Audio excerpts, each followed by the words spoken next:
Nós vamos dar uma visão agora para os irmãos sobre o chamado pós-modernismo. A nossa comunhão hoje, ele tem uma parte humana e tem a parte espiritual. Por que nós estamos tendo essa comunhão? Porque nós precisamos acordar. Nós sentimos que nós estamos ainda dormindo quando todas essas coisas estão acontecendo. Nossa vida cristã, nossa vida pessoal, ainda é uma vida muito, muito frouxa diante das coisas que estão acontecendo. E nós precisamos mudar. Nós precisamos saber que nós estamos vivendo os tempos finais.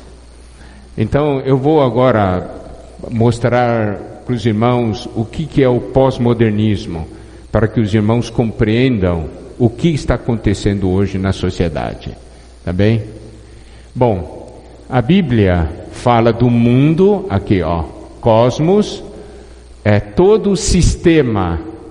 Esse mundo é um sistema que substitui Deus, toma o lugar de Deus para satisfazer as necessidades do homem.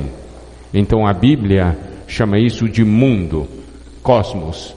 Mas esse mundo, ela se manifesta de diferentes maneiras ao longo do tempo. E a Bíblia chama de século, ou no grego, aion, que algumas vezes também é traduzido como mundo.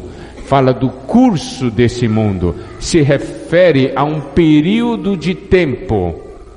Tá certo? Esse sistema que é o mundo, que é criado por Satanás para tomar o lugar de Deus, para satisfazer as necessidades do homem, esse mundo se manifesta ao longo do tempo em diferentes maneiras. Eu faço uma pergunta para vocês: todo ano tem ou não tem moda nova? Tem ou não tem? Tem. Tá certo? A roupa muda, a moda muda. A moda é um aion, tá certo? O ano passado o mundo tinha uma forma, nesse ano o mundo tem outra forma. No ano que vem o mundo terá outra forma. Então, aion se refere ao curso, a como esse mundo se manifesta num período de tempo. Em Efésios 2:2 fala assim: andaste segundo o curso desse mundo. Daí fala do cosmos. E Romanos 12:2 fala: não vos conformeis com esse século, que é o aion. Quando diz não vos conformeis com esse século, significa que existe uma pressão sobre nós para nós tomarmos a forma desse mundo. Então o mundo lança uma forma e nós somos pressionados para tomarmos a forma que o mundo quer nos dar. E é claro, isso é oposto ao que está na palavra, que diz que nós devemos ser conformados à imagem de Cristo. Nós temos uma outra forma. O mundo tem uma forma, mas nós temos outra forma. E nós precisamos ter essa percepção. Hoje, nós estamos sendo conformados a que tipo de forma? Tá certo? Nós expressamos este mundo ou nós expressamos o Senhor? Essa é uma grande pergunta. Bom, próximo. Aqui, dentro do tempo, nós tínhamos o pré-modernismo, depois chegou no modernismo. Então, era a era medieval, se cria nas coisas sobrenaturais. O conhecimento era baseado no misticismo ou na crença, e a natureza humana, tudo era ligado àquela época por causa daquela pressão do catolicismo, falando só do pecado homem, dessa situação. Ética, os valores, altruísmo significa, o valor é você se dar em favor do outro. Você buscar o bem do outro era uma constante nessa época do pré-modernismo. E a parte da política e economia é ligada ao feudalismo, senhores feudais. Quem estudou história sabe isso. Depois veio o iluminismo, né? Isso aqui esse pré-modernismo é um aion, né? É um aion.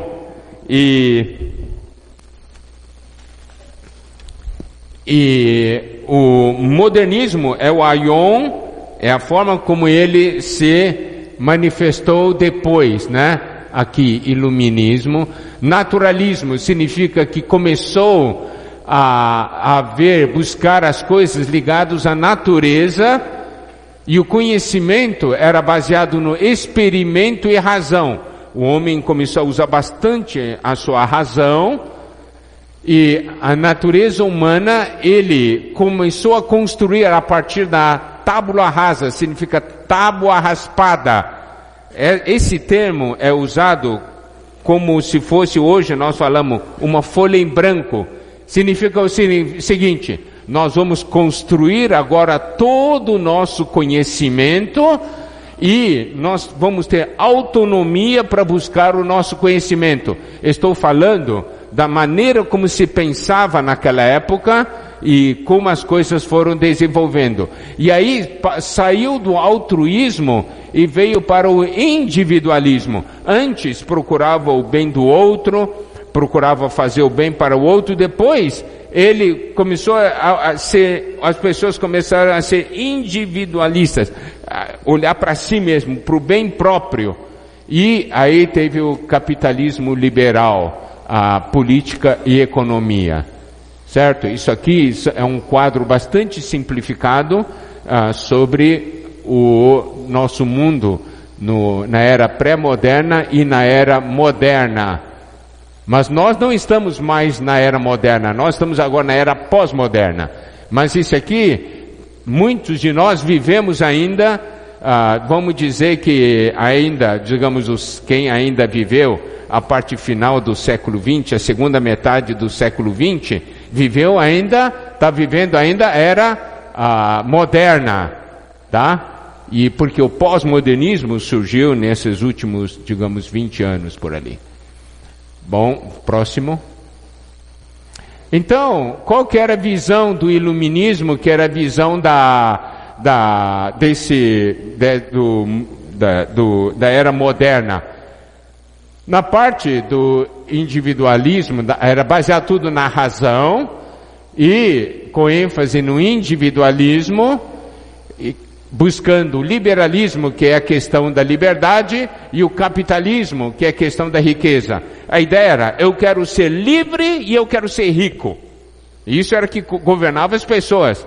As pessoas: o que você quer? Eu quero ser livre e eu quero ser rico. Não é? Perguntando: o que você quer? Eu quero isso aí. Era o que se pensava naquela época. Porque antigamente não tinha liberdade e era muito difícil você ficar rico. E na parte da ciência, a parte da engenharia, buscou muito a questão dos bens materiais, e na parte da medicina, a saúde e bem-estar. Tudo isso, liberdade, riqueza, bens materiais, saúde e bem-estar, é para progresso, conforto e felicidade. Então, o ser humano tinha esse sonho. E isso é que governava o mundo, motivava as pessoas a trabalharem. Eu estou falando do mundo, não estou falando da igreja. Quero que os irmãos entendam, tá? Isso é para a gente compreender o mundo dessa era moderna. Próximo. E aí, a chamada pirâmide de Maslow, mostrando o quê? Que o homem possui diferentes níveis de necessidades, sendo que as necessidades mais básicas são as necessidades físicas, né? A questão de alimentação, moradia, a necessidade fisiológica, depois a proteção, o emprego, os recursos, moral, família, saúde, propriedade, depois amizade, família, intimidade sexual, autoestima, autoconfiança, conquista, respeito dos outros pelos outros. Depois, lá em cima, moral, criatividade, espontaneidade, solução de problemas e tal. Então, o Maslow dizia: nós precisamos primeiro atender essas necessidades mais básicas, e à medida que essas necessidades mais básicas forem atingidas, nós vamos mudando os graus e os níveis das nossas necessidades, sendo que essa autorrealização é o ponto mais alto da pirâmide. Como eu disse, isso é sob o ponto de vista humano. Nós não estamos tocando em nada espiritual aqui. Nós estamos mostrando como o mundo via as coisas. Porque nós sabemos que se nós nos convertemos e ganhamos o Senhor, essa pirâmide já não é dessa forma, é diferente, não é? Por isso que sempre a igreja, né, o povo de Deus foi um povo diferente, tá bem? Então, isso aqui eu estou falando é a maneira do mundo, que o mundo vê e as coisas que acontecem. Próximo. Olha só. A satisfação das necessidades humanas, tanto as básicas como as mais elevadas, ainda não preenche o vazio interior do ser humano. Aí, olha só, a infelicidade, a depressão, a frustração e a insatisfação começa a tomar conta. Você pode ver isso que nos países mais desenvolvidos, nós temos os maiores índices de suicídio. Por quê? Se todas as necessidades consideradas, desde as básicas até as mais elevadas, foram satisfeitas sob o ponto de vista humano, mas não sob o ponto de vista espiritual, né? Por isso que eu disse, aquela pirâmide vale, né, dentro do conceito humano. Mas quando entramos na realidade espiritual, nós percebemos que essa questão, a infelicidade, depressão, frustração e insatisfação, é algo que tomou conta da era moderna, a tal ponto que você pode ver que no exército islâmico, o exército islâmico que causou tanto dano no Oriente Médio e em outros países também por meio do terrorismo, nós temos muitos voluntários da Europa, de países ricos, né, jovens de classe média alta, se juntando às forças do exército islâmico. Por quê? Porque eles sentiam que a vida não tinha sentido, não havia uma causa, e eles foram buscar uma causa para dar razão à sua existência. Próximo. Agora vamos ver do modernismo para o pós-modernismo, né? Então, o modernismo vai até o século XX, o pós-modernismo começa no final do século XX, e o modernismo foi grandemente influenciado pelo iluminismo, né? Daí você vê, dava-se muita ênfase a observar as coisas da natureza, mas daí no pós-modernismo, pelo fato do homem não conseguir ser preenchido pelas coisas concretas, visíveis que estavam aí, começou o chamado antirrealismo. Nós vamos depois falar sobre isso aí. E o conhecimento que era baseado no objetivismo era muito objetivo. Você faz as experiências, você observa, você usa a sua razão para chegar a conhecimento, conclusões, você usa muito a sua lógica, o seu pensamento, ele muda hoje, no pós-modernismo, passa para subjetivismo social. Significa, essas coisas exteriores não têm valor. A coisa se torna mais subjetiva, é uma coisa mais interior. Por quê? Porque essas coisas objetivas não tinham preenchido o homem. Mas o homem começou a, então, buscar outras coisas, mas fora de Deus. Esse que é o grande problema. Fora de Deus. Olha só, daí o subjetivismo social. Nós vamos também falar mais sobre isso. E é o conhecimento da natureza humana, que foi construído a partir do conhecimento e autonomia. Eu quero conhecer as coisas como são. Passa agora por uma chamada construção social. Eu vou construir tudo de novo, mas sob o ponto de vista social, já não é mais um ponto de vista objetivo. E o individualismo passa para o coletivismo chamado igualitarismo. Nós vamos falar também um pouco sobre isso. E o pensamento sai do capitalismo liberal para o socialismo. Esse aqui é o pós-modernismo e nós estamos hoje inseridos nessa situação. Agora nós vamos falar um pouco sobre isso. Próximo. Nos tempos modernos, falava sobre verdade e realidade. E aí os tempos pós-modernos, ele fala, não tem verdade. Essas verdades que você fala são mitos. Eles não creem, é só mito. O que era baseado em razão e experiência. A razão, né, os pós-modernos dizem, é uma construção machista eurocêntrica. Significa, a sua razão é baseada em premissas, em fundamentos machistas e eurocêntricas. Em outras palavras, a civilização cristã ocidental. Liberdade e igualdade. Tempos modernos falava, quero liberdade e igualdade. A igualdade é uma máscara para as opressões. Significa, você fala de igualdade porque vocês que são maioria querem oprimir a nós que somos minoria. No tempo moderno falava de justiça e paz. Daí diz assim, paz, e aqui beleza e progresso. Diz, paz e progresso são lembretes cínicos e desgastados do poder, ou ataques explícitos ao homem. Daí disse, o que é paz? É paz para você que está dominando, mas não é paz para nós. Progresso, o que é o progresso? Progresso não leva a nada porque o progresso destrói a natureza, meio ambiente e coisa assim. Próximo. E aí, os principais temas do pós-modernismo. Eu quero que os irmãos compreendam a maneira, o que é que está inserido hoje, está entrando na sociedade e nas escolas. Não há maneira correta de ler a natureza ou um texto. Significa, todas as maneiras estão corretas. Você lê um texto, você interpreta do seu jeito, eu interpreto do meu jeito e acabou. A sua interpretação não é melhor que a minha. Todas as interpretações são igualmente válidas.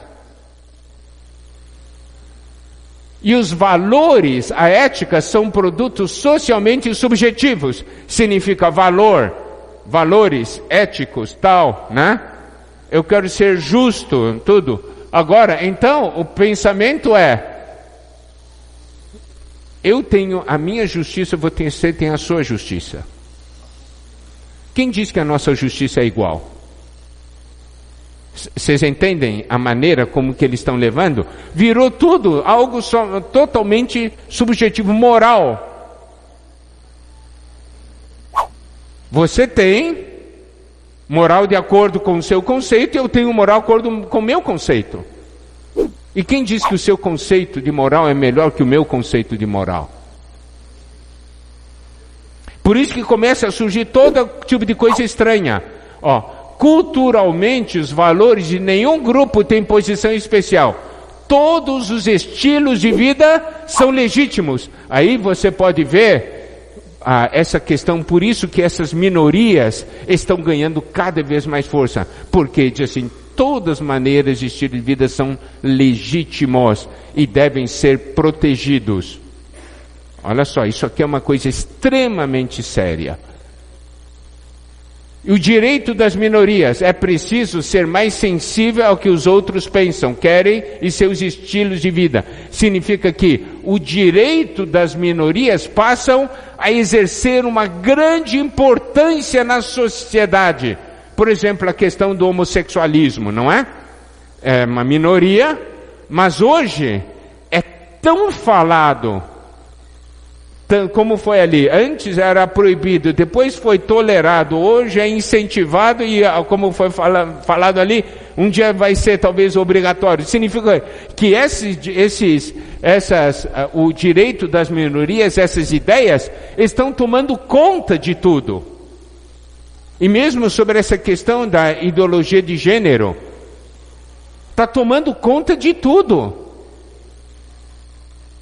Próximo.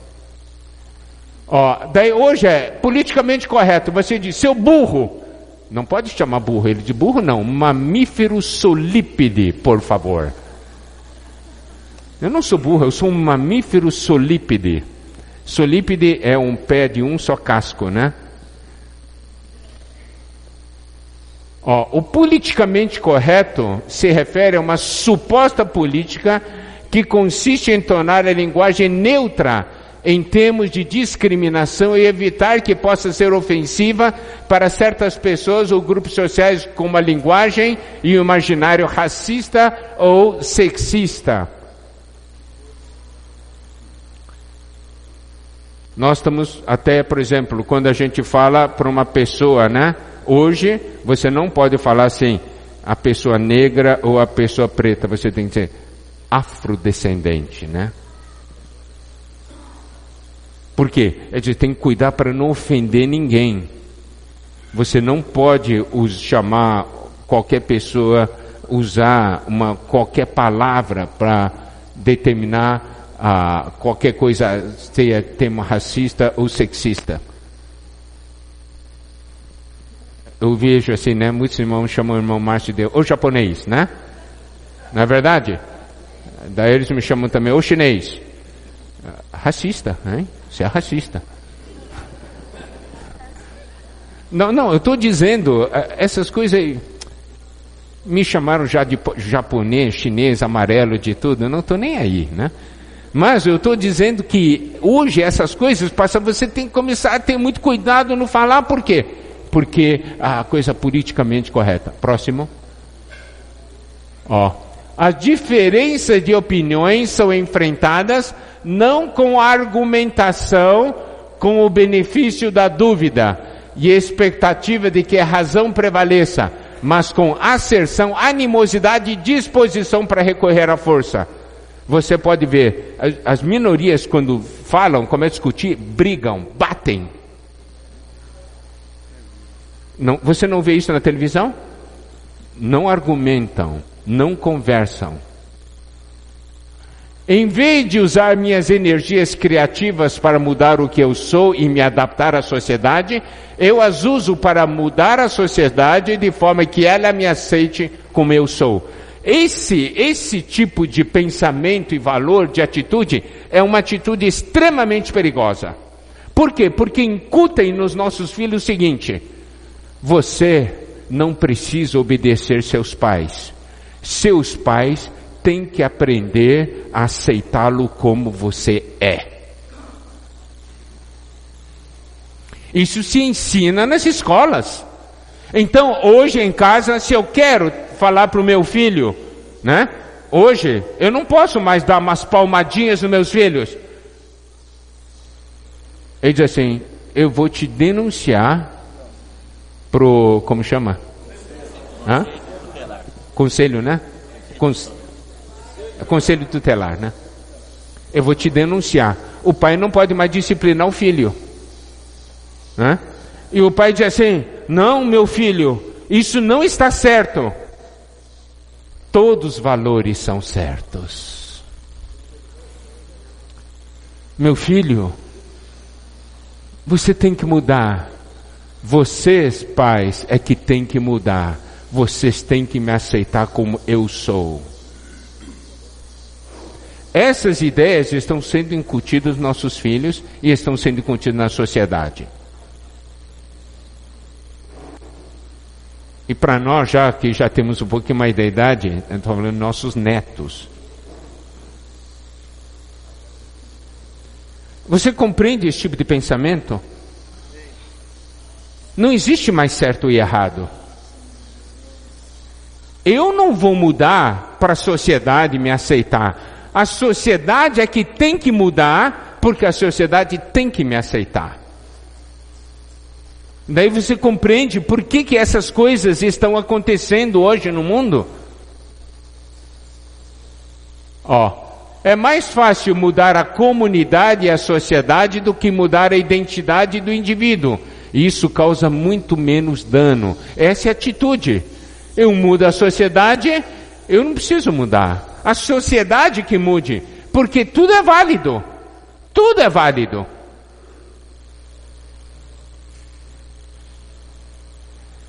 E esse tipo de pensamento, irmãos, penetram.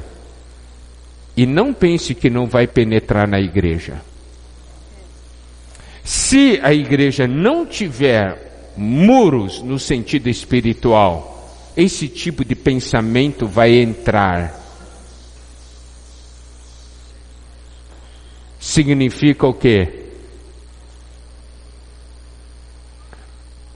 Não é a Bíblia, né? A Bíblia não me transforma, eu transformo a Bíblia. A Bíblia não vai me mudar, eu vou mudar a Bíblia. Eu vou interpretar a Bíblia de acordo com os meus interesses. E isso já tem, por quê? Porque tem as chamadas igrejas gays. Eu já conversei com uma pessoa que participou de igreja gay. Você tem que ver como ele interpreta a Bíblia. É de dar medo.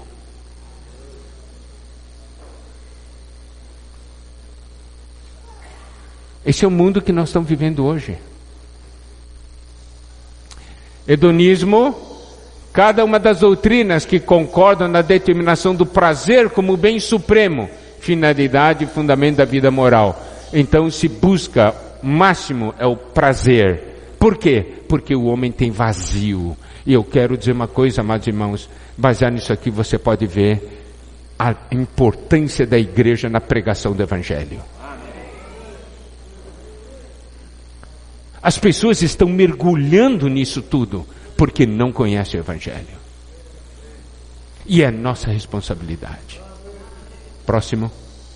Alguns pensamentos, a desconstrução me alivia da obrigação de estar certo e exige apenas que eu seja interessante.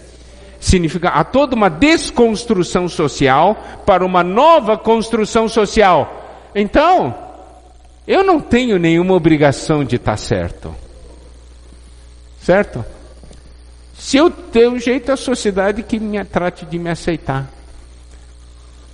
Não há o menor sentido em falar em nome de ou contra a razão, a verdade e o conhecimento. A razão é a linguagem definitiva da loucura. Porque já não entra mais na questão da razão. Porque tudo virou algo extremamente subjetivo e pessoal. E para eles, a visão do pós-modernismo é todo seu valor subjetivo é válido e tem o mesmo valor que os outros, que o sentimento dos outros, cada um tem para si. O pós-modernismo não busca encontrar o fundamento e as condições da verdade, e sim exercer o poder para obter mudança social. Significa a questão que a sociedade deve mudar para me aceitar como eu sou. Por isso, cada vez mais, num ambiente assim, sem restrição, sem regra, sem valores, que tipos de pessoas surgirão?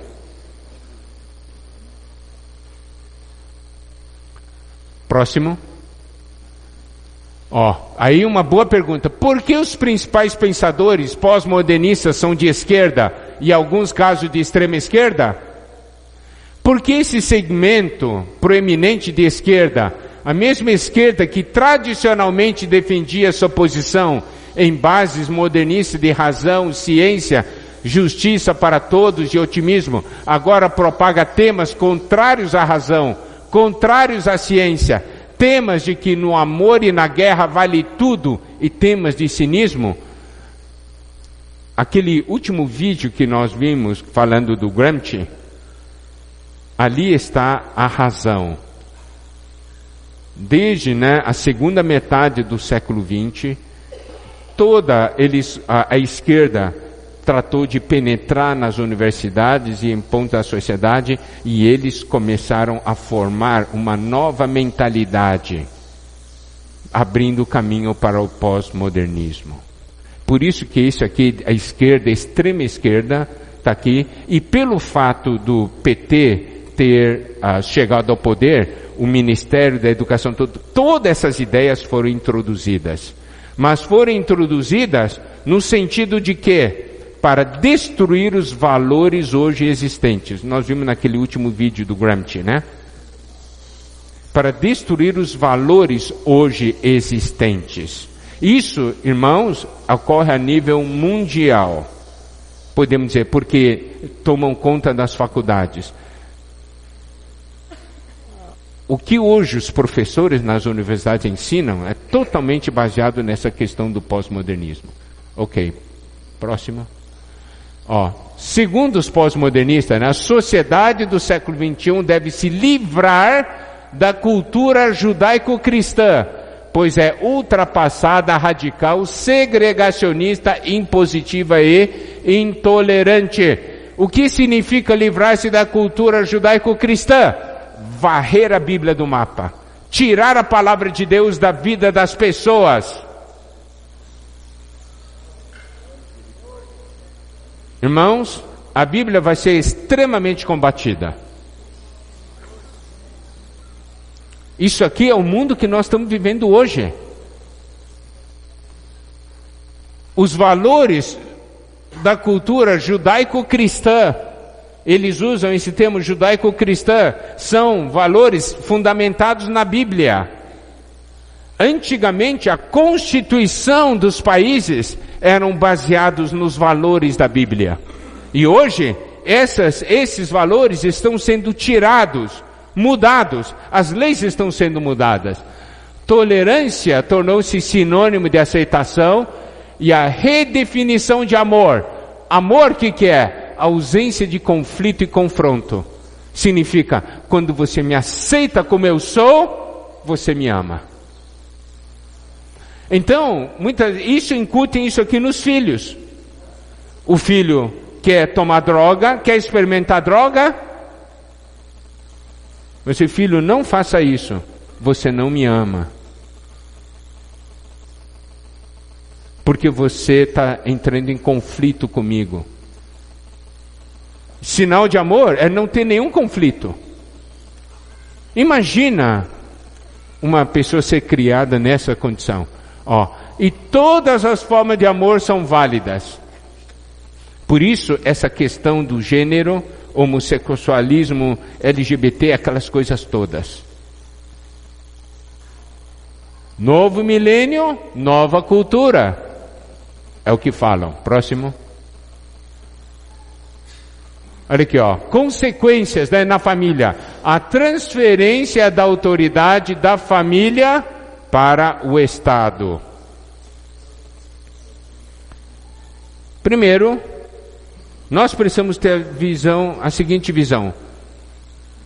Qual que existia primeiro, família ou Estado? Família. Mas, olha, o Estado, a família que existia primeiro, e por causa das famílias surgiu o Estado. Mas hoje, o Estado está interferindo na família, o que não deveria. Interferindo na educação. E ainda essa transferência. E aí, outra consequência, perda da autoridade dos pais para disciplinar e corrigir filhos. Porque surgiram leis que impedem essa correção. Tudo isso visa o quê? Visa destruir a família. Para conformar a família, nessa ideia pós-moderna, não a família segundo os valores que nós conhecemos hoje, nem segundo a palavra de Deus.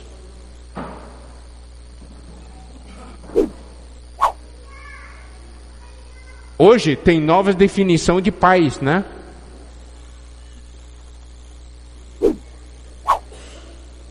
Pai não é aquele que é biológico. O afetivo passa a ter grande valor. Então estão mudando todos os pontos. E ainda mais, olha só, os pais estão perdendo tempo de convívio com os filhos, a base de instruí-los e educá-los com os valores familiares, e estão terceirizando essa responsabilidade para a escola, babá, TV, etc. Quanto tempo nós gastamos com nossos filhos? Conversando com eles sobre os valores humanos, sobre os valores espirituais. Todo mundo está ocupado, está trabalhando, fazendo as coisas. Quem que cria nossos filhos? Babás, creche, escola. Smartphone, né? E vocês acham, o que eles estão ensinando para eles? Vocês acham que eles estão ensinando a Bíblia para eles? Estão ensinando essas coisas que nós vimos naqueles vídeos.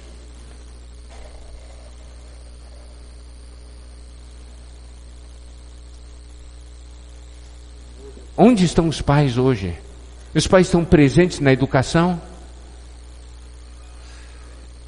Nós estamos entregando nossos filhos, nossos netos para o anticristo. Entregando de bandeja.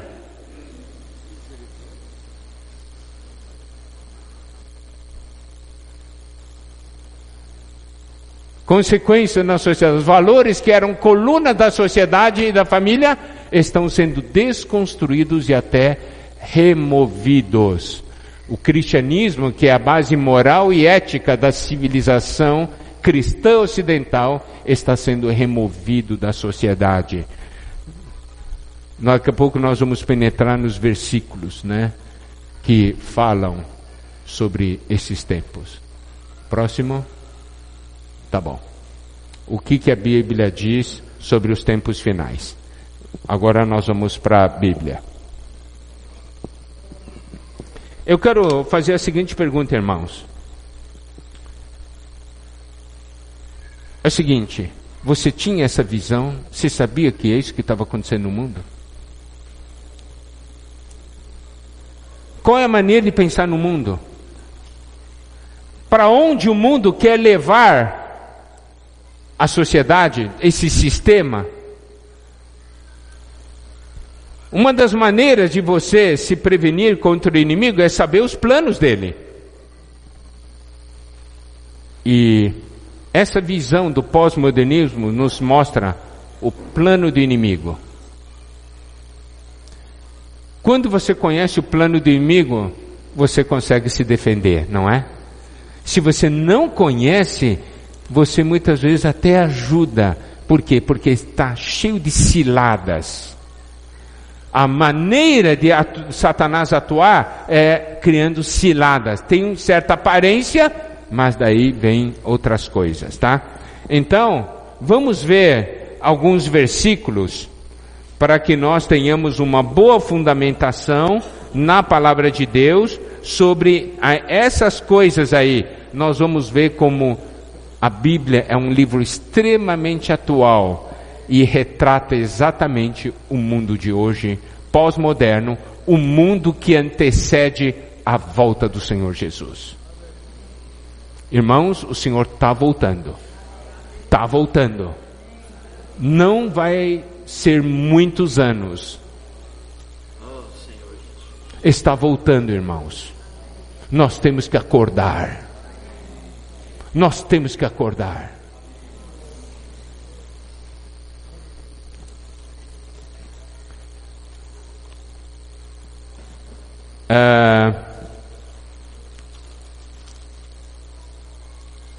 Segunda Coríntios, capítulo 2. 2 Coríntios, capítulo 2, versículo 11. Diz o seguinte: para que Satanás não alcance vantagem sobre nós, pois não lhe ignoramos os desígnios. Quando nós conhecemos os planos de Satanás, nós não permitimos que Satanás alcance vantagem sobre nós. Amados irmãos, O que a Bíblia fala desses tempos finais? Vamos ver Daniel.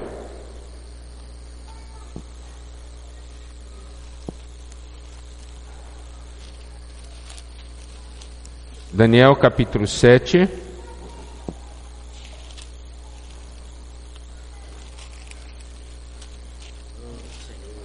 Versículo 8, a última frase, o versículo 8 fala do anticristo, né? A última frase diz assim: uma boca que falava com insolência, sem nenhum respeito. Certo? Então, nós vimos essas coisas baseadas no pós-modernismo, você tem essa liberdade de falar assim. Versículo 21, diz assim: eu olhava, eis que este chifre fazia guerra contra os santos e prevalecia contra eles. Esse chifre se refere ao anticristo, guerra contra os santos e prevalecia. O anticristo estava levando vantagem.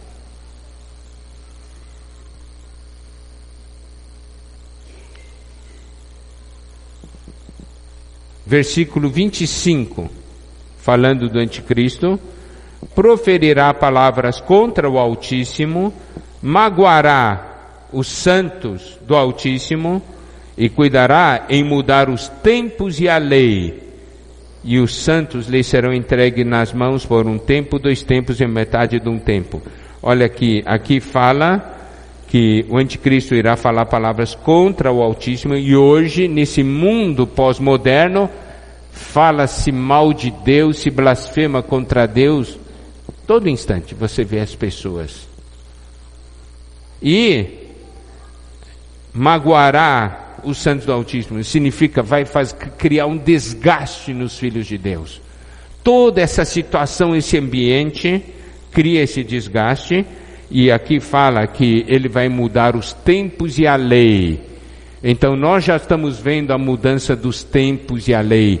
A lei hoje está removendo todas as coisas que estão ligadas aos valores espirituais e implantando os valores para o surgimento do anticristo, né? Em Daniel capítulo 8, versículo 10, diz assim: cresceu até atingir o exército dos céus, a alguns do exército das estrelas lançou por terra e pisou.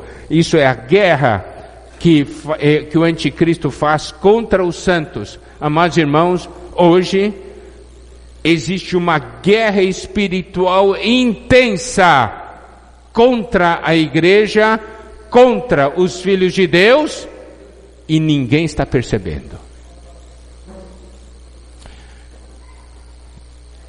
Ele está mudando tudo. Há uma guerra, mas não estão percebendo. E aí, no versículo 10, versículo 11, diz: sim, engrandeceu-se até o príncipe do exército, dele tirou o sacrifício diário, e o lugar do seu santuário foi deitado abaixo. Aqui, nós estamos aplicando os princípios espirituais da ação do anticristo. Ele vai lutar, ele é contra o Senhor, lutando contra o Senhor, se engrandece contra o Senhor, tira o sacrifício diário, significa, tira a nossa comunhão diária com Deus. Observe uma coisa, o inimigo já está fazendo tudo isso nos nossos filhos. O que nós estamos fazendo para protegê-los? O que nós estamos fazendo para protegê-los? Nós estamos tendo comunhão diária com o Senhor. O inimigo está entrando em nossa casa para destruir nossa família. E eu estou tendo comunhão com Deus? Todo dia? Não, 3 vezes por semana. Então eu pergunto, Satanás só ataca a sua família 3 vezes por semana? Você crê ou não crê que Satanás está atacando sua família? Você pode dizer, não está atacando nada, eu e minha esposa, somos só nós dois, nós estamos muito bem. Então Satanás não ataca a sua família? Não ataca vocês dois? Vocês são especiais para Satanás? Ele está atacando sem você perceber. Ele está corroendo a sua base. Está cavando túnel para entrar na sua casa e no seu relacionamento. Tirou a base, daí ele faz assim, cai tudo. Não, Satanás não está atacando, não está atacando. Está dormindo.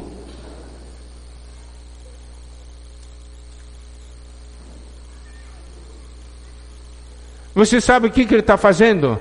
Todo dia eu oro, Senhor, salva os meus netos.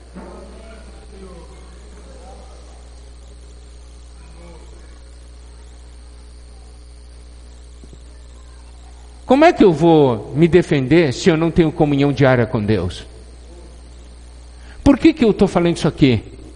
Você quer proteger sua casa?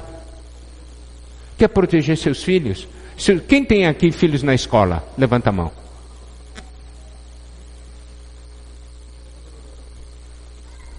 O que você está fazendo para protegê-los? Não, ele está muito bem. Está muito bem?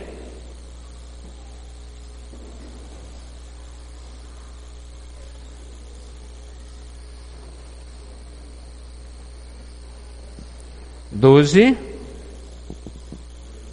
E ele diz assim: o lugar do seu santuário foi deitado abaixo. Satanás quer destruir a igreja. Você não acredita nisso?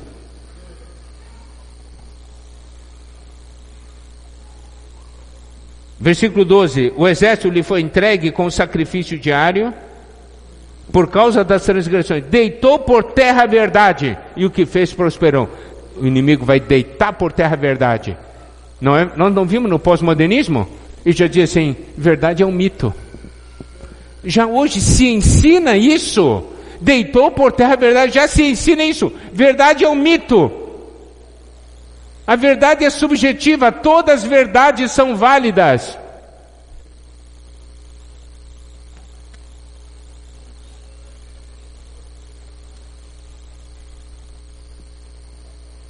Versículo 25.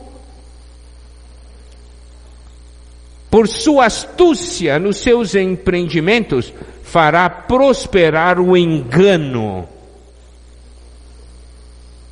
Satanás sabe enganar as pessoas.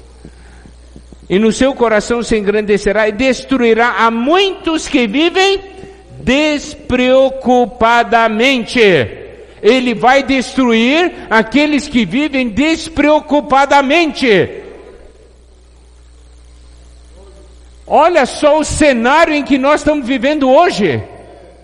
Você ainda está vivendo despreocupado? Vai ser destruído.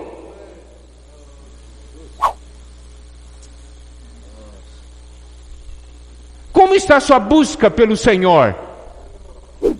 Eu não tenho tempo, eu tenho que trabalhar, tenho que fazer isso, tenho que fazer aquilo, tal.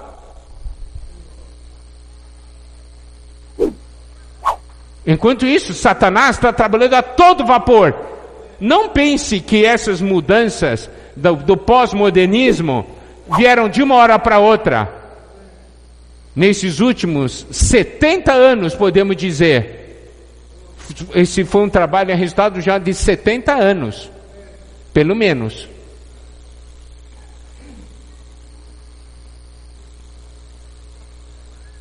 Satanás, ele diz assim, deixa eu trabalhar. 70 anos depois, o mundo está como está hoje. A mudança não veio de uma hora para outra. Ele foi mudando a cabeça das pessoas. Pouco a pouco. Pouco a pouco. Pouco a pouco. No início você tem rejeição, depois aceita, depois você compra a ideia. Está tudo normal. Daí você diz assim, todas as verdades são válidas. Entra no mesmo ritmo da correnteza desse mundo. O que nós estamos fazendo para mudar? O que nós estamos fazendo para que haja transformação e renovação da nossa mente?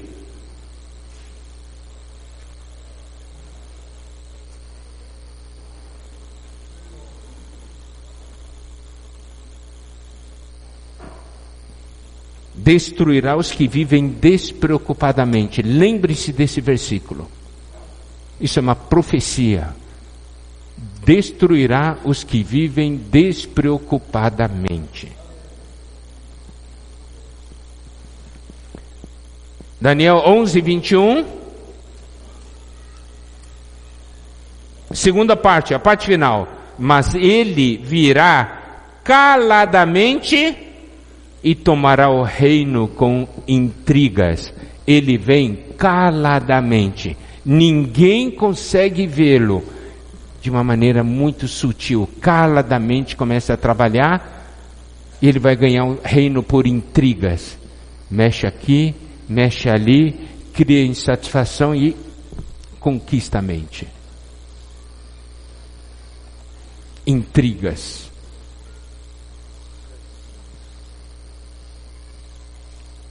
Esse é o método dele.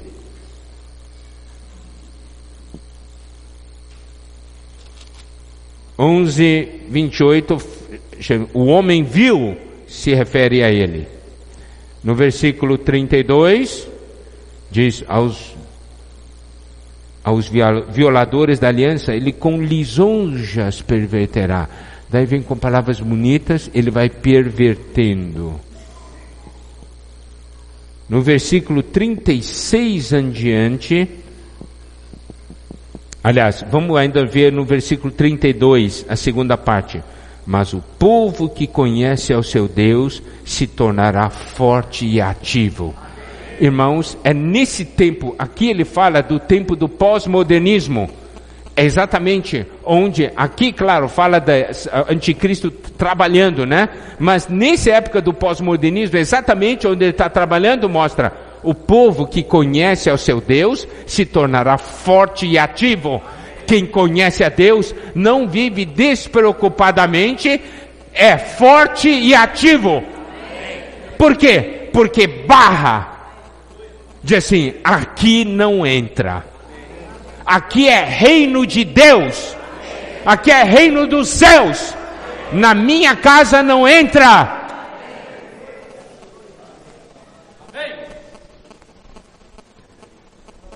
Mas isso é para quem é forte e ativo.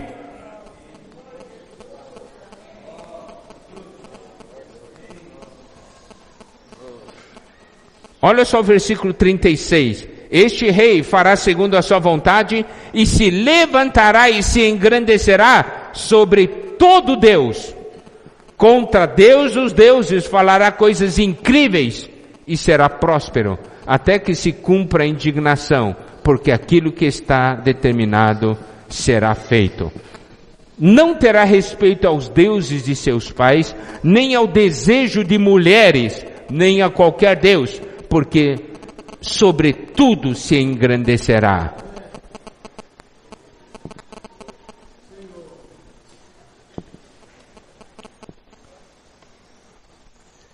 Vamos agora dar uma olhada em 2 Tessalonicenses.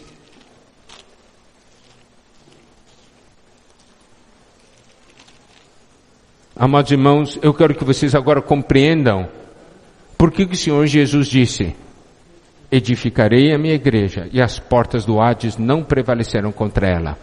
E por que nesses tempos finais a igreja será edificada e o Senhor vai voltar? Amém. Primeiro, porque nós não vamos conseguir vencer Satanás vivendo uma vida cristã isolada. A igreja não é composta de cristãos solitários. A igreja é um corpo. Irmãos, entenderam? Amém. A igreja é um corpo, não é um grupo de cristãos isolados, solitários. A igreja é um corpo. Em outras palavras, nossa vitória depende da nossa edificação. Essa identidade de corpo, identidade de povo, vai salvar nossa família. Eu vou dizer uma coisa. Eu tenho muita comunhão com pais de família, desesperados porque os filhos se perderam. estavam bons até a adolescência, depois da adolescência, ou depois que entraram na universidade, se desviaram. Daí tem muita comunhão.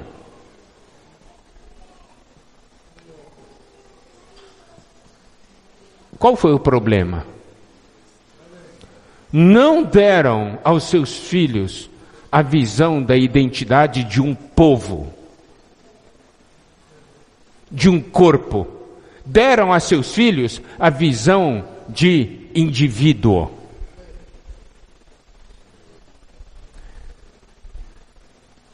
Quando se tem simplesmente a visão de indivíduo, na adolescência se chega a um conflito.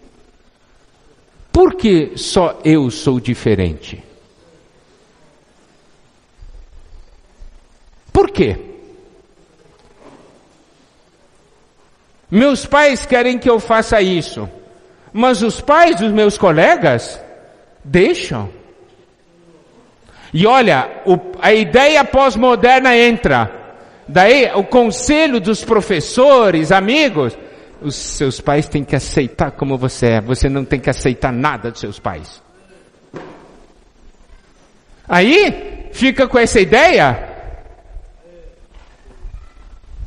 Assim, o jovem quer uma identidade. Ele não quer ser um ser solitário. Então, vai para a turma do mundo.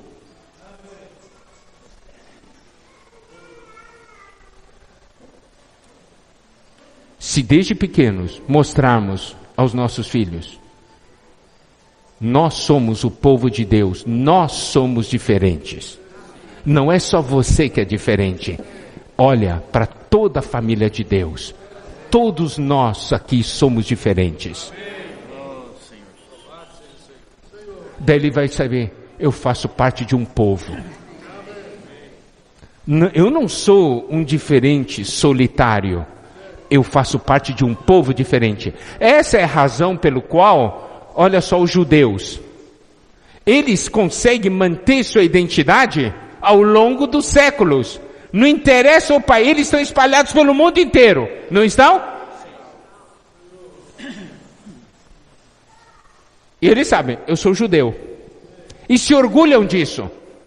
Fazem ou não fazem piada com o judeu? Hã? Faz ou não faz piada? Muita piada. Tem muita piada de judeu. E eles, por causa disso, daí dizem assim, eu não vou dizer que eu sou judeu? Não, eles dizem, eu sou judeu. Por quê? Eles têm orgulho de pertencer a esse povo. Porque isso na Bíblia está escrito, né? Eles foram ensinados desde criança, nós somos povo de Deus. Eles sabem, eu faço parte de um povo. Eu não sou um indivíduo somente. Eu faço parte de um povo. Olha, irmãos, a importância da edificação da igreja. E outra coisa, eu quero recomendar. Nunca fale mal da igreja diante dos seus filhos. Nunca fale mal dos irmãos diante do seu filho. Você está condenando ele à destruição. A ir para o mundo. Você fala mal da igreja? Ele diz, por que eu quero pertencer à igreja? Por quê?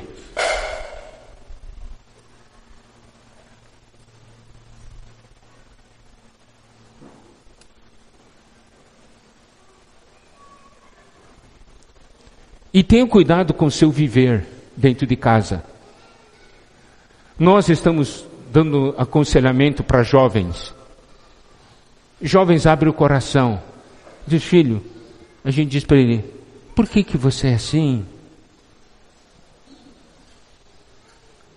Daí ele diz assim, eu não quero ser como meu pai. Fingido. 2 vidas. Eu sou do mundo e eu mostro que eu sou do mundo.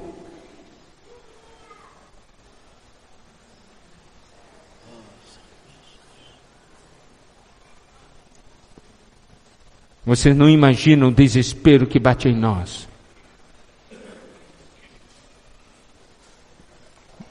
Quando ouvimos coisas assim.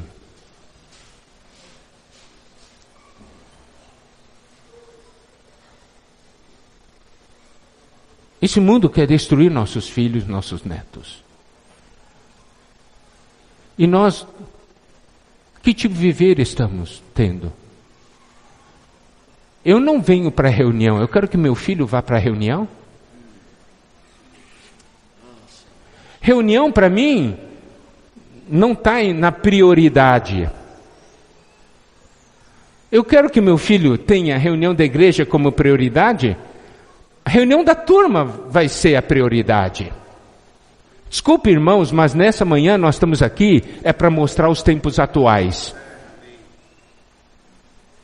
Nós sentimos necessidade. Na reunião de civis tivemos comunhão, assim, nós precisamos de uma palavra de salvação. Temos que cortar reto.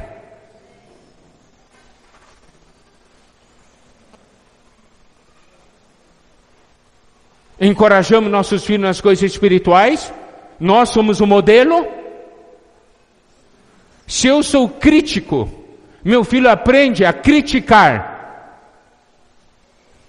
Se eu só enxergo erros de irmãos, meu filho também só vai enxergar erro de irmãos.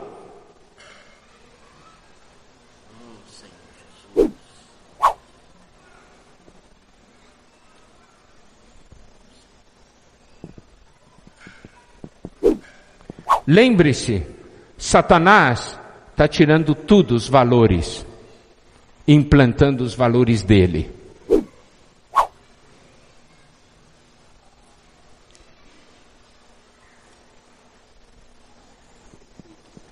Segunda Tessalonicenses capítulo 2,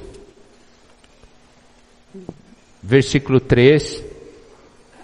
Ninguém de nenhum modo vos engane, porque isso não acontecerá sem que primeiro venha a apostasia e seja revelado o homem da iniquidade, o filho da perdição. Vai ter a apostasia, que é o desvio, o homem da iniquidade, que está ligado à perda total de referência. Diz versículo 4, o qual se opõe e se levanta contra tudo que se chama Deus, ou objeto de culto. Nós vimos ali pós-modernismo, retirada de toda a referência dessa cultura judaico-cristã. Isso inclui a Bíblia, a palavra de Deus. Contra tudo que se chama Deus, ou objeto de culto, a ponto de assentar-se no santuário de Deus, ostentando-se como se fosse o próprio Deus. Versículo 6, e agora sabes o que o detém, para que ele seja revelado somente em ocasião própria. Mas aqui mostra que existe algo que o detém. É possível deter. É possível deter, irmãos. Não vamos dizer, o mundo é assim, o que eu posso fazer? É possível deter. Amém. Depende da minha atitude, da minha posição. Por quê? Porque são nesses tempos finais que a igreja será edificada. Amém. Porque o Senhor vai voltar. Sim, Senhor. Significa que hoje é uma visão que cada um de nós precisa ter. Hoje eu preciso estar edificado com os irmãos. A igreja não é o ajuntamento de cristãos solitários. A igreja é o corpo de Cristo. Significa, irmão, eu preciso de você. E você precisa de mim. Esse é o sentimento que nós precisamos ter uns dos outros. Cada irmão é importante.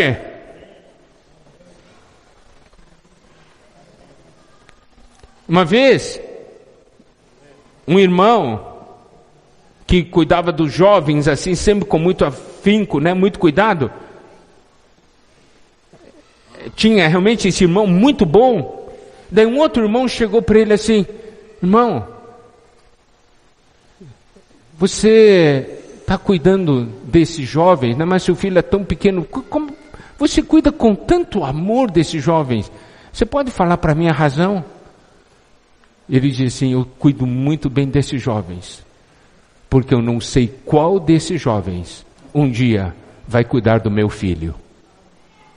Isso é edificação.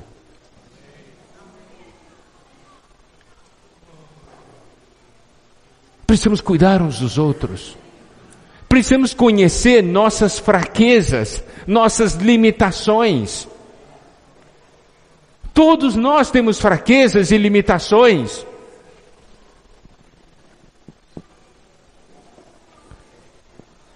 Mas, se estamos no Senhor e no corpo, nós conseguimos deter. Ele não vai entrar em nossa casa. Meus filhos vão amar o Senhor, vão buscar o Senhor. Por quê? Porque eles estarão também edificados e protegidos.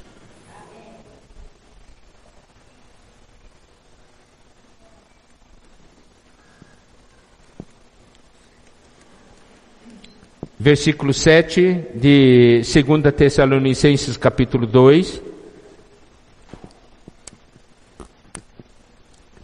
Com efeito, o mistério da iniquidade já opera, e aguarda somente que seja afastado aquele que agora o detém. Muitas coisas o detêm. A lei, nós, tá certo? Tudo depende da esfera da sua ação. As leis que o detinham estão sendo removidas. Ele tem agora liberdade de atuar, não é? Nós podemos ver, as leis no Brasil hoje estão assim. As leis estão desse jeito. Querem impor nas escolas. Eu já compartilhei com os irmãos. Tem um irmão que é procurador do Estado. Disse assim: irmão Miguel, preciso que você ore muito por mim. Por quê? Porque querem liberar o uso das toaletes, dos banheiros, em liberdade de uso. Não tem mais banheiro masculino e feminino.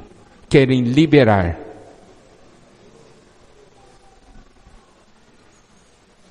Por quê? Porque qualquer menino pode dizer assim: eu sinto que eu sou mulher. Daí ele entra no banheiro feminino. Querem liberar isso. Irmão, ore para que a gente consiga impedir. E louvado seja o Senhor, não foi aprovado. Ficou para estudar para depois. Quer dizer, não foi eliminado o perigo ainda. Estão estudando esse assunto. Você sabe o que é isso? Vai virar lei. Mas tem algo que detém. Por quê? Porque tem pessoas que têm os valores ainda. Então a questão é, onde nós temos nossa influência, nós podemos deter.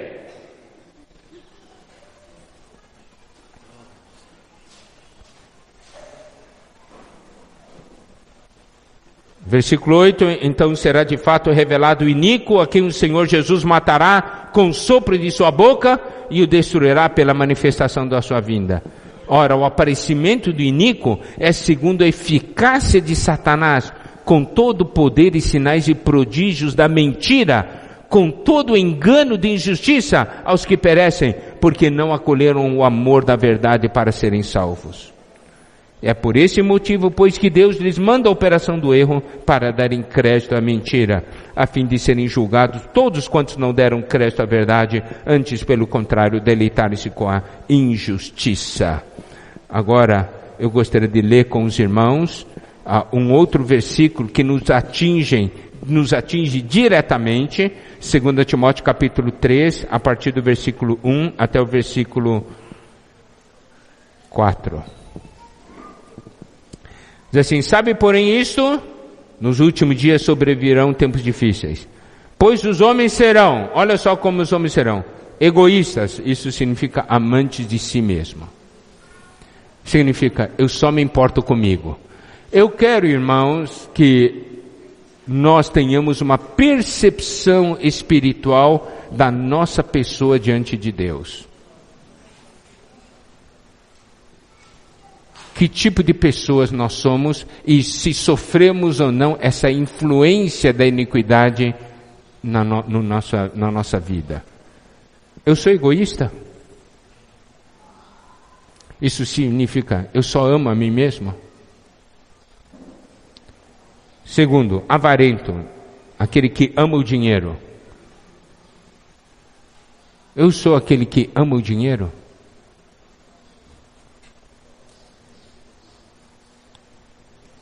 Terceiro, jactancioso. Esse jactancioso e arrogante é tudo mais ou menos parecido, né? Tá ali, se vangloria, né? Fica se gabando. Arrogante, não tem respeito, assim, blasfemador. Esse blasfemador tem grande alcance. Não é blasfemador somente contra Deus, mas também contra pessoas. Vive falando mal dos outros. Desobediente aos pais. Preste atenção, isso aqui é profecia. Nesse final dos tempos, a desobediência aos pais vai ser uma grande força. O que nós estamos fazendo para que nossos filhos não estejam enquadrados aqui?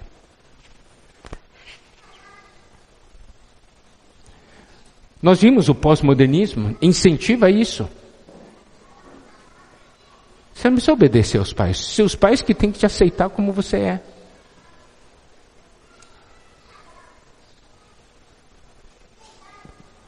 Olha que tipo de coisa se ensina na escola.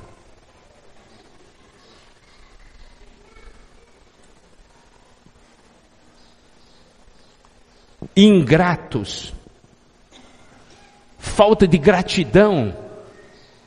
Nós somos ingratos.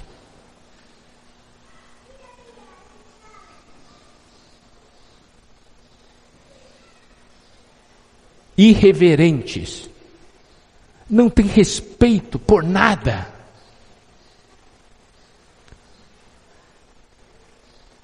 Olha só como é isso aí. Antigamente, nas sociedades mais antigas, quando entrava alguém de idade mais avançada, a pessoa põe de pé, né? Ou já saía, sentava e cedia lugar. Quando chegava na mesa, na hora de comer, primeiro, os mais velhos se serviam. Hoje, entra ali, quem ocupa o sofá tudo? É a criançada que ocupa. Os velhos que se virem. Chega na mesa, chegou na coisa, primeiro a pegar os melhores pedaços. Não tem mais respeito. São valores que se perderam.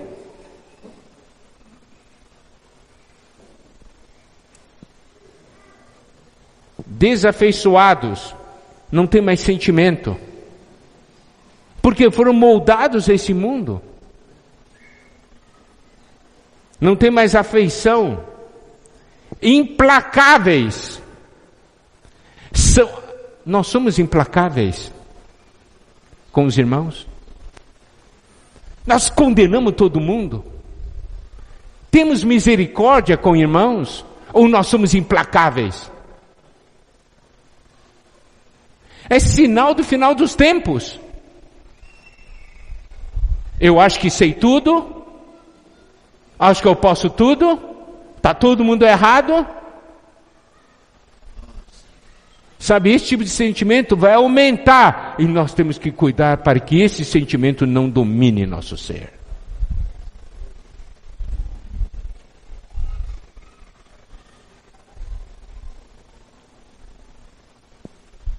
Cruéis, inimigos do bem.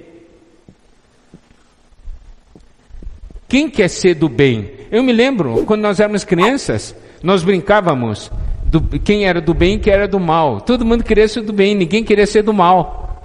Hoje, manda a criançada, todo mundo quer ser do mal, ninguém quer ser do bem. O negócio virou. Antigamente a gente falava, né, aquele é ovelha negra. Nós somos ovelhas brancas, aquele elemento é a ovelha negra da sala. Hoje você diz para uma pessoa assim, ser ovelha branca, o jovem fica ofendido, ele quer ser ovelha negra. Os valores mudaram. Por quê? Por causa da iniquidade, por causa da ação do anticristo.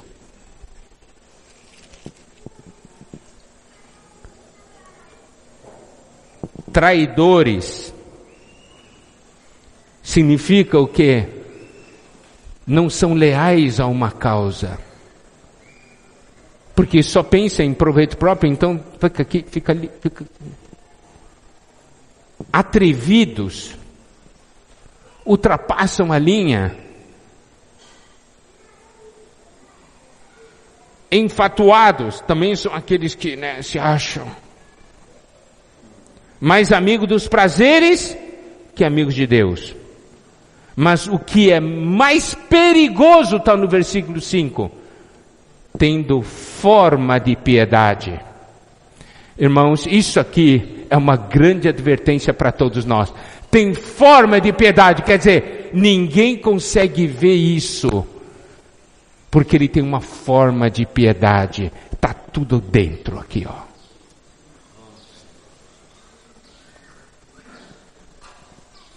Tem só a forma de piedade. Negando-lhe, entretanto, o poder. Foge também destes.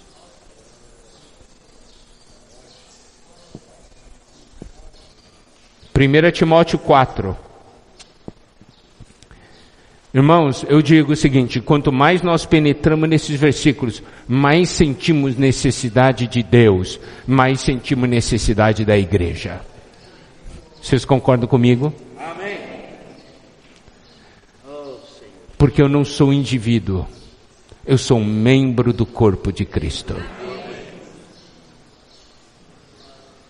A igreja não é uma congregação de cristãos solitários. A igreja é o corpo de Cristo.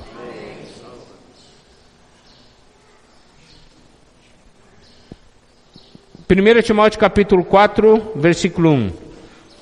Ora, o Espírito afirma expressamente, preste atenção a essa frase, o Espírito afirma expressamente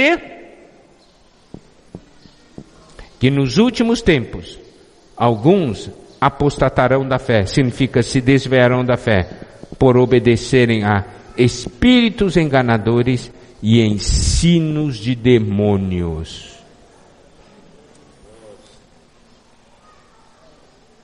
Espíritos obedecerem a espíritos enganadores e ensinos de demônios. Não é somente a influência maligna, há um ensinamento maligno. Nós podemos ver no pós-modernismo. Veja como a Bíblia é um livro atual.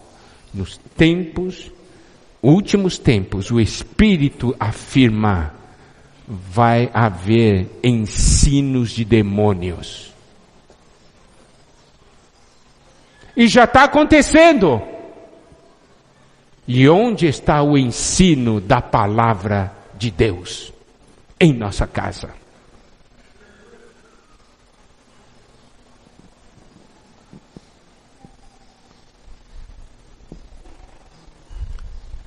Versículo 2 apresenta dois problemas. Primeiro, hipocrisia significa uma vida dupla. Perigo desses tempos finais, levar uma vida dupla. Com os irmãos eu sou uma coisa, em casa eu sou outra.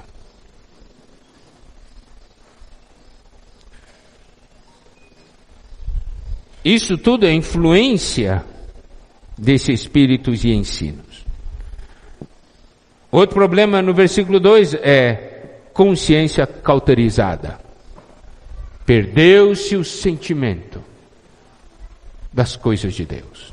A consciência está cauterizada. Já não tem mais a percepção do pecado e do erro.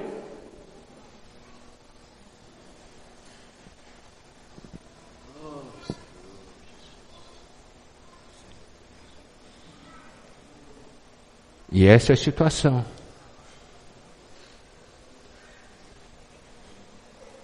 O que nós vamos fazer?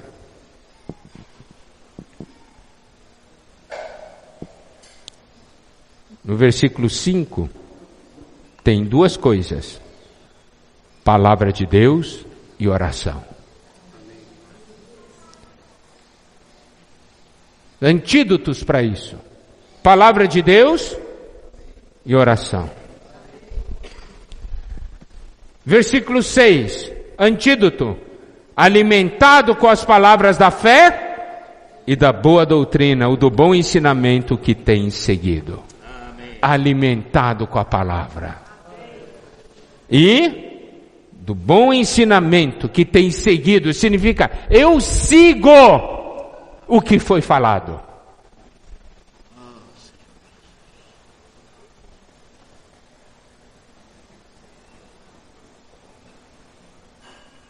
Rejeitar as fábulas.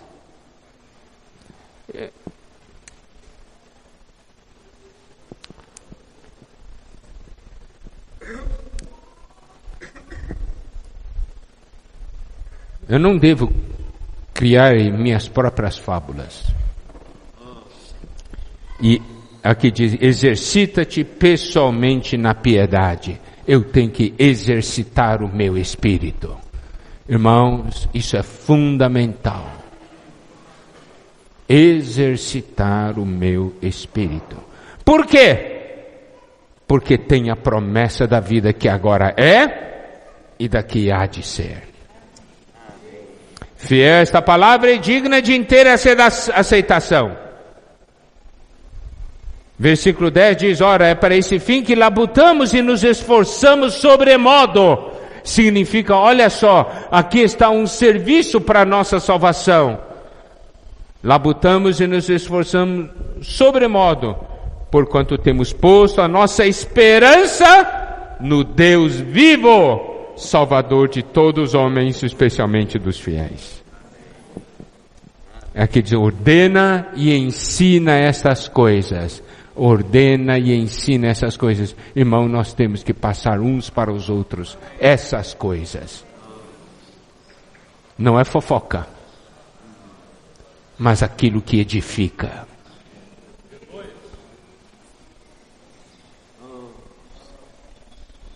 E aqui diz, ninguém despreze a tua mocidade. Torna-te padrão. Ter um profundo sentimento diante de Deus. Senhor, eu quero me tornar um padrão dos fiéis.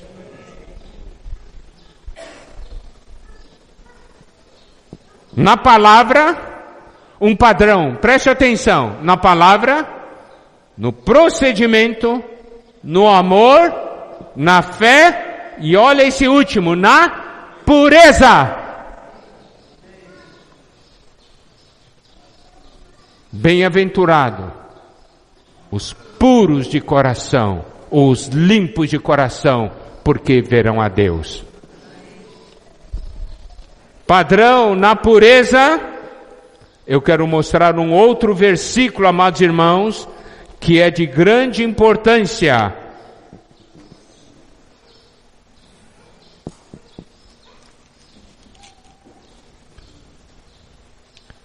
Tito 1, versículo 15. Tito 1, versículo 15. Todas as coisas são puras para os puros. Amém. Todavia, para os impuros e descrentes, nada é puro, porque tanto a mente como a consciência deles estão corrompidas.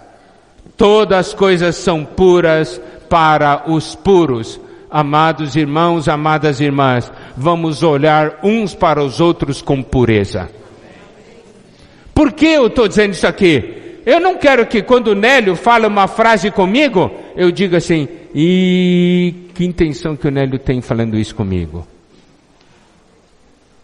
Se o Nélio falar para mim, ô Miguel,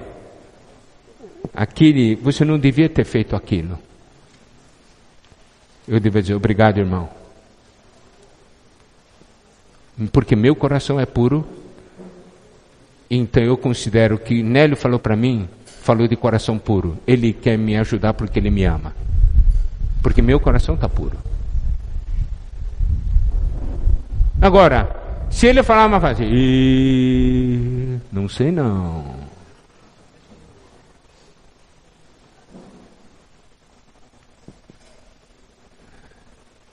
Miguel está falando, não sei não.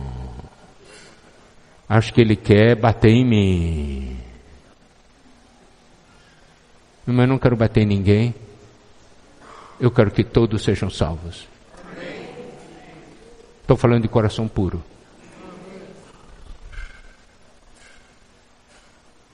Você acha que nós vamos conseguir ser edificados tendo coração impuro? Aqui diz em Tito, para os impuros e descrentes, nada é puro. Para quem é impuro, nada é puro. Preste atenção. Bem-aventurado os puros de coração, porque verão a Deus. E não tem coisa mais importante nesse final dos tempos do que ver a Deus. Então nós temos que nos tornar um padrão na pureza. Daí ele diz assim, 13, até a minha chegada, aplica-te a leitura, a exortação e ensino. Nós devemos aplicar a leitura da palavra. 14, não te faça negligente com o dom que há em ti. Eu tenho um dom no corpo de Cristo. Eu quero funcionar com o meu dom, porque é na vida da igreja que eu vou crescer e ser edificado. Eu vou ser guardado e meus filhos serão guardados. Minha família será guardada.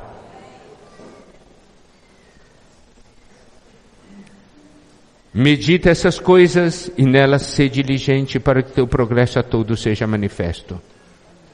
Tem cuidado de ti mesmo e da doutrina e do ensinamento. Continua nesses deveres, porque fazendo assim, salvarás tanto a ti mesmo como aos teus ouvintes. Amados irmãos,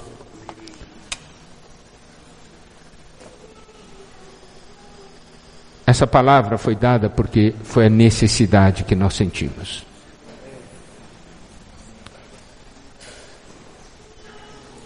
O semeador saiu a semear e semeou.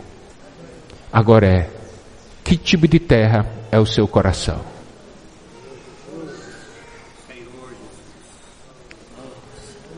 Essa palavra vai poder germinar ou vai morrer? Ou vai ser sufocada? O Senhor está voltando, irmãos. Nós não temos tempo a perder. Precisamos salvar a nós e a nossa família.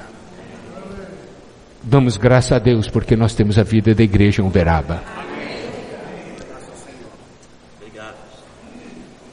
Nenhum de nós é perfeito. Como já foi no passado, já compartilhamos. Não existe igreja perfeita. E no dia que você encontrar a igreja perfeita, no momento que você entrar, deixará de ser perfeita. Não é? Não tem igreja perfeita, mas tem igrejas com irmãos que buscam a perfeição, que correm para a perfeição, que querem crescer porque amam o Senhor.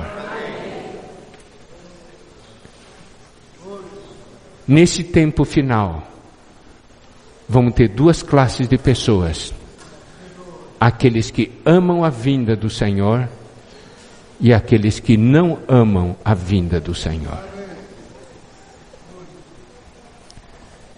Paulo, quando ele concluiu a sua corrida, estava para partir dessa terra, falou: combati o bom combate, completei a carreira, guardei a fé.